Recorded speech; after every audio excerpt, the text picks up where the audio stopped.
You know when girls say it's the little things like randomly coming up behind me while I'm cooking and holding me, cuddling me on the couch, giving me soft kisses throughout the day without shoving your tongue down my throat. Giving me compliments, it's rubbing my back when I'm in pain, etc. It's lacking the intimacy. And intimacy is more than sex. No, intimacy is everything that you just listed. Right, that's what she meant. I know that. Yeah. I'm reiterating that point. Okay. Because she said it's the little things. And then she said it's the lack of intimacy. Yeah, I was about to say that is intimacy. Everything she listed there is the intimacy. It is. And it's also the most exciting part of your relationship. Without that, you are roommates Yep. who sleep together every once in a while. Quit looking at me like that. I just enjoy our relationship. Like, I can get intimacy from no one else, and you make a concerted effort to make sure I feel loved regularly. Yeah, this is my job. It's It's nice. important to me. Do you feel like I put effort into loving you? Okay. If I'm slacking, I need to know. You know when girls say it's though, this might be something you want to cut, but I want to ask you permission. Do you remember when you were in the house that you were renting and I had Brandon take the kids for a day so you and I can spend a full day together, and you told me that you were tired of seeing me because you've seen me for a week at work? No, I don't remember that. Okay. If you're asking me if there was promiscuity, No, not okay. that. But that's that back and forth of I want to spend time with you, fuck away, like fuck off, go away. Because Okay, so in that scenario, that was not me. Any time that I pushed you away from me during that phase, right. from the other house to the rental, was because I was either suicidal, going through an extreme borderline episode, and didn't want to see, like I didn't want you to see that. Right. I was terrified of you seeing me in a vulnerable state when I was going through all of that because I didn't want you to look down on me. Right. Why can't I just do whatever the hell I want whenever the hell I want to do it with whoever I want to do it with? And the answer is because everything goes to hell if you do that, including you. And you say, well, I don't believe in hell. And I say, well, keep acting the way you are and you will. Now, everyone with an ounce of sense, an iota of sense, and this is actually what defines sense, knows perfectly well if they only do exactly what they want to do in accordance with the whim of the moment, which then becomes their God, right? Because if you're motivated by the whim of the moment and you place that above all else, that is now your God. Well, what's the God? Well, in this case, let's say it's sexual motivation. Well, if sexual motivation is your God, you will end up in something indistinguishable from hell. You will misuse other people. You will make them objects of your own narrow and immediate desire, and you'll have no relationships. You'll exploit everyone, including yourself. Why can't I just... To the main reason I'm messaging you. I got home from work yesterday in a good mood. We were both getting along. My husband was going to take a nap and I wanted to go out, so I told him I was going to the gas station. When I was getting ready to leave, I told him I was going to wear something cute so that maybe someone would try to flirt with me. This is why I sent this email through. I would lose my fucking mind if you ever said that to me.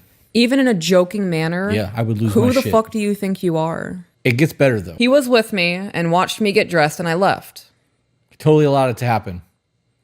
Didn't say shit about it. Just like, okay, cool. Right, because why have an argument about Right. it? Go let somebody else do this for you, since I obviously can't. My self-worth is so fucking low that you don't want me to flirt with you anymore, so you're getting dressed up for somebody else. Go ahead and do your thing. Instead of getting dressed up and going out in public and say maybe someone To a will gas flirt with station. me. Right, to a gas station. How about you surprise your man when he gets home from work dressed up super sexy? Yeah, for him. For him. If you want the attention, seek the attention from your husband. To the main... Estimate to you in every aspect. You know, when you get home, I take your boots off for you. Oh, I love doing that. You are going to get so much hate for what you're about to say. I do all the laundry in the house. I do the dishes. I cook. You know, if you ask me to do something for the businesses, I say yes, sir, and I do it. And me calling you sir is my honey, my babe. And it's like, sir. Stop.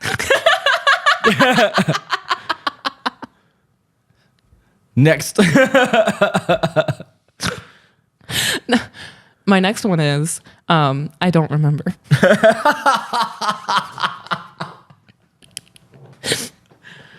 Estimate to you and everything. If you are trapped in pathological relationships and you see no way out of them, if someone who is sinking has their hands around your neck and is pulling you down, you're not obligated to drown with them. You know, there's a rule too if you're a lifeguard. You know, some of you have had lifeguard training. How do you approach someone who's drowning and panicking in the water? Feet out, right, like this. It's like, I'll save you, but that doesn't mean you get to drown me while I'm doing it. And if it's You drown or both of us drown, it's you drown. And that's wisdom. That's not cruelty.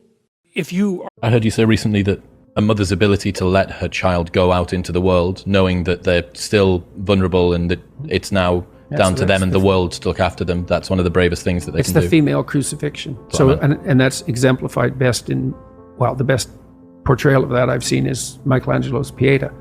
It's a statue of Mary, and she has Christ's body on her, as an adult, on her lap, and Yep. he's broken and destroyed, and she's displaying that.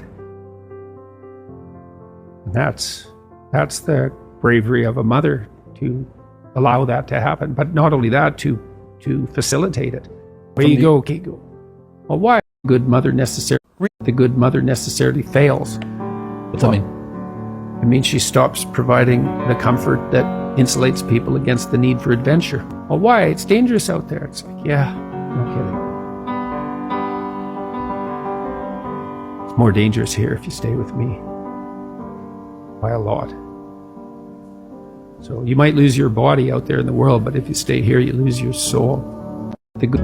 She ended that paragraph with, "We went from having sex 3 to 4 times a week to maybe 1 to 2 times a month. Right. We had a dialogue, we derailed. Very next sentence, it's gotten so bad that now he's cheating on me with my best friend." Okay, so one that's not your best friend. No, it is not. That's not how that works. Oh, wait, okay. Very next sentence, well, I consider it cheating. Well, what is it? Remember me saying all the cuddling and small romantic gestures that I needed? He does it easily with my best friend right in front of me 2 feet away. They're fucking. Yeah, absolutely. Absolutely. Your boyfriend and your best friend are having sex. Yeah. That's not your best friend, not anymore. If your best friend is tolerating that and allowing that to happen, even if they're not fucking, that's not your friend. She ended that. You came from a broken home, but you've had a marriage that lasted 50 years. Yeah. One of the things that foolishly psychologically minded people assume is that the past determines the future. Yes. And the thing is that many people who don't drink had alcoholic fathers. Yes. Now, many people who drink also had alcoholic fathers, but the reality of the matter is that there's a variety of lessons that you can learn from any teaching trial. Yeah. And if you're bullied, you can learn to bully, but you can also learn to never bully. You came from... And if you forgive me and you believe that I mean I'm truly sorry, do my best not to ever do that again. If you believe that, and then you forgive me. First order of business is for me to change the behavior that I have so I don't have to come say sorry to you again. That I think we miss sometimes. That sometimes people go, "I'm sorry, forgiven." Oh, cool, we're even. All right, back to it. And all of a sudden you're like, "You did it again." Dude, have a little, I thought you were gonna course correct. You know, I've got to course correct. The offenders, for the first order of business for the offender to go, "I'm gonna do what I can not to have to say I'm sorry to you again." And if you forgive me, and you... Do you still think that it is insecure to set a boundary to not allow your man to have a conversation with another woman and use terms like beautiful, gorgeous, you're sexy? Yeah. Because I've laid it out now. There's not a what if scenario. This is exactly how this shit plays out. Where's their actual insecurity there? You are setting a boundary to prevent all of that shit from happening simply by saying the word beautiful has meaning to me. Yeah. You use that on me while we are being intimate, and I'm not comfortable with you calling another woman that. Yeah. Where's the insecurity? Told you I was going to go on a tangent. People blow my mind.